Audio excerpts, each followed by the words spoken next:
Jubilito TV Official. Okay, so ayun.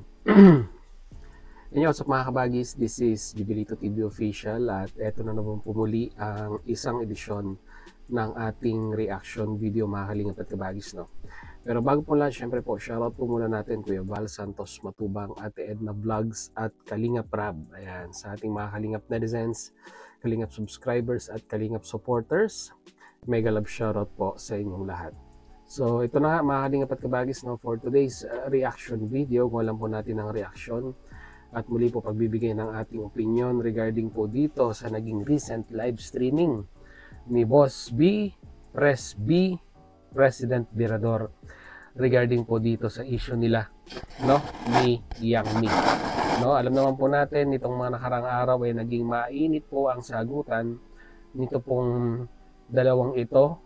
Nagsimula doon po sa paglalahad o pagsisiwalat ni Virador ng conversation ng GC na kung saan ay nakapaloob si Yang Mi, at dito ay binasa ni Virador yung pong mga kanilang usapan regarding nga po sa kanilang saloobin dito po kay Kalingap Rab, no. Kumbaga ang lumalabas ay parang nababash itong si Kalingap Rab dito po sa kanilang usapan, no, mahalingap at kabagis, no.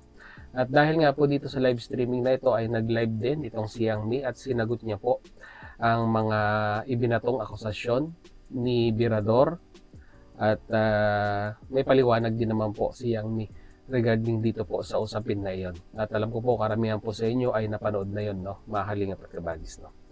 At ngayon nga po ay pares na po silang nakapag sabi, no, nakapaglahad ng kanilang saloobin. Ay ito pong si President Virador ay muli na naman pong nag-live at kumbaga may inire-request dito po kay Yang Mi na gawin doon po sa mga marites ika nga, no, doon po sa kanilang GC, no. Although nanggaling na rin po kay President Virador na nabalitaan niya nga po na naglinis na po ng GC dito pong grupo na ito, na kung saan ay kabilang po si Yang Mi, ay parang may gusto pang mangyari itong si President Virador.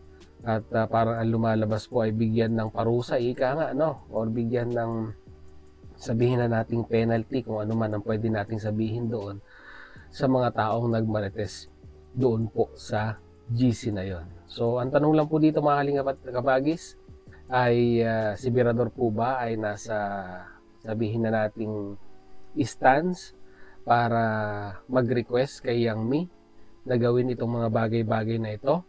Well, tingnan po natin, no, kung saan po hinugot ni Press Virador yung pong kanyang request na yon, mahalingap at kabagis. Kaya without further ado, ayan po, simulan na po natin ang ating reaction video ngayong araw na ito. So narito po yun. Alam mo kung ano lang ang gusto kong gawin mo? Alam mo kung ano yung dapat mong ginawa? Yung mga member mo, pinalisment mo yung mga nagbaritis dyan. Yun lang hinihintay ko.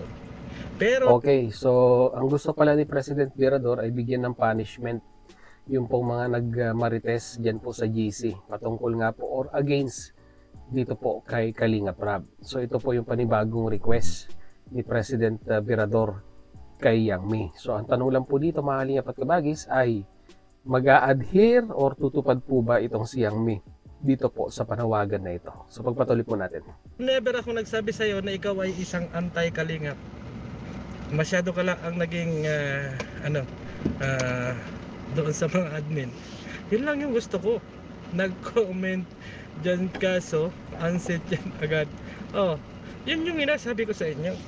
Bigyan nyo ng punishment yung mga member ninyo. Nagbaritisan kasi doon eh. Okay na yung sayaw-sayaw mo kagabi. Okay na sa akin yun. Abay na high blood ka naman. Pati yun naman ang utak ko ay kinalkal mo. Matindi naman ang utak ko, mga kaibigan. Matindi. Huwag ninyong gayahin yung laman ng utak ko kasi berding-berde ito. Berding-berde ito. Gusto niyo itago mo lang. Hindi ako magtatago. Ang ginawa ninyo ay ginawa ninyo ng punishment Sabihin niyo dyan mga kaibigan ko, ako may sinabi na mali at sinabihan ko si Yang May na anti-kalingap. Wala po, wala akong sinabi dyan. Sabi ko nasa kalingap tayo. Nasa kalingap tayo, bakit ganito? Oo. Ang dali naman ang sagot sana ninyo doon sa sinasabi ko na bakit related yung comment doon sa basher ni Kalingap Rap. Napakasimple nun. Napakasimpleng tanong, pero napakarami ng napakarami ng sagot ninyo na hindi related ang simpleng tanong yun sa akin. Wala na yun yung mga rebuttal ninyo na sinasabi ninyo na wala akong utak. Doon na lang mga kaibigan, magbabase tayo na naglulu kayo. Huwag kayo masyadong high blood. Ang gana sa akin lang mahaling pagkabagis, no, yung pong personal na atake kay Virador ay parang sa tingin ko po ay medyo nag-exceed na itong si Yang Mi, no. Dapat tayo po ay nakapokus lamang, no, sa issue, no, at hindi po doon sa personal na inaatake po natin yung pong nire-rebuttal natin. So yun lang naman po ang masasabi ko dito mga kalingap at kabagis, no. Patuloy po natin. Doon sa buong live streaming ko ay hanapin nyo yung sinabi ko na anti-kalingap siya. Ang ginawa niya sana mga kaibigan ay sa live niya yun, ang sinabi niya doon ay sorry mga kaibigan, mga kalingap, nagkaroon nga dito ng ganyan na comment section, pasensya na at busy ako. Yung pride kasi natin mga kaibigan, yung sabon na dala-dala natin, minsan ibaba natin para hindi tayo mapasama. Ay binigyan ko naman ng punishment yung member ko. Pasensya na, talagang busy ako sa trabaho. Hindi yung prinoteksyonan nyo yung member at ginawa pa ninyo akong bayaran, no? I-try nyo kaya akong bayaran. Pag hindi bukas nandyan yung mga pangalan ninyo dyan sa social media ko, no? Kahit ako ay isang mahirap lang, meron po akong paninindigan sa mga bagay na yan. Yun lang naman yung hinihintay ko kasi wala akong sinabi doon na sila ay anti-kalingap. Sa totoo lang, wala akong sinabi na yun. Ikaw kasi Pres Virador, masyadong defensive ka naman. Sabi hindi, hayat, totoo lang ako.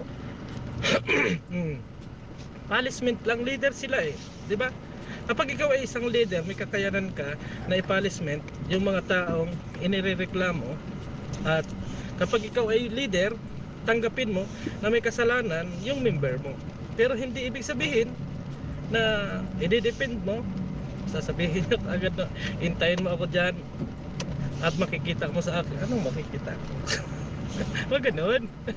Okay, so yun, no, mga pagkabagis, no, napakalinaw lang naman po ng gustong mangyari ngayon as of now ni President Virador na gawin ni Yang Mi, no, na kung saan ay sabi nga po ni President Virador ay bigyan ng punishment yung mga nagmarites diyan po sa GC na yan, yung Team ni Chris na binanggit niya po sa kanyang nakaraang live streaming na di umano ay pinag-usapan, no, o nabash itong si Kalingap Rab, na may panawagan pa nga daw po na kung may premiere si Kalingap Rab ay may isang manonood lang, parang ganon. Mga pagkabagis yung pong akusasyon na binibitawan po dito po sa grupo na ito.